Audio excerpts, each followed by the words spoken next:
Hello అండి. చాలామందికి IndiGo plant అను వెంపల చెట్టుకి తేడా తెలియదండి. ఇది చూపిస్తున్నా కదండి, అదైతే వెంపల చెట్టు అండి. రోడ్డు పక్కన చాలా గుట్ల గుట్లుగా ఉంది. ఫ్లవర్ అయితే ఇలా ఉంటుందండి వెంపల చెట్టుకి. చూడండి ఎలా ఉంది. సీడ్ అయితే కాయ అయితే అలా ఉంటుందండి. ఇదంతా వెంపల చెట్టు అండి. చూస్తానికి రెండు ఒకేలాగా ఉంటాయి కానండి, డిఫరెంట్ అయితే మాత్రం అర్థమవుతుందండి రెండు దగ్గరగా చూస్తే. ఇవంతా రోడ్డు పక్కన ఉండే అన్ని వెంపల చెట్లు అండి. ఇవి మొత్తం చూడండి, అంత చిన్న చిన్న పువ్వులతోటి సేమ్ అలానే ఉంటుందండి చూడటానికి. మనకి ఎలా కాయలు గుత్తులు గుత్తులు విడివిడిగా ఉంటాయండి కాయలు అయితే. అది చూడండి, సన్నగా పొడవుగా ఉంటాయండి. కాయ చూడండి ఎలా ఉందో. అయితే ఇవంతా వెంపల చెట్లు అండి, రోడ్డు పక్కన ఉన్నవన్నీ. ఇప్పుడు మీకు చూపిస్తాను చూడండి. ఇది ఇండిగో చెట్టు అండి.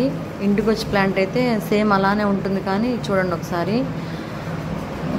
మనం కాయ డిఫరెంట్గా ఉంటుందండి. చూడండి, కాయ అయితే ఎలా ఉంటుందండి, అదేమో బద్దలాగా ఉంటుంది. ఇది చూడండి ఎలా పొడవుగా ఉందో, అదే మనకు గుర్తుగా ఉంటుందండి. చూడండి, దీన్ని నీలిమంది మొక్క కూడా అంటారు కదండి. ఎండిపోతే చూడండి నీలం కలర్లోకి వచ్చింది లైట్గా. మన చెట్లు ఎండిపోతే వేరే కలర్లో ఉంటాయి కదండి, దీన్ని ఇండిగో లేదా నీలమంది మొక్క కూడా అంటారండి. ఇదిగోండి వెంపల చెట్టు కూడా పక్కనే ఉంది. కానీ మనం గుర్తించవచ్చండి. ఇండిగో ప్లాంట్కి అయితే మనకి చూడండి ఒకే రకంగా ఉన్నాయి ఆకులు కూడా, కానీ మనం కాయను చూసి గుర్తుపట్టచ్చండి.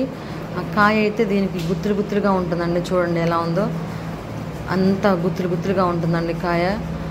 దాన్ని బట్టి మనం కూడా గుర్తుపట్టచ్చండి.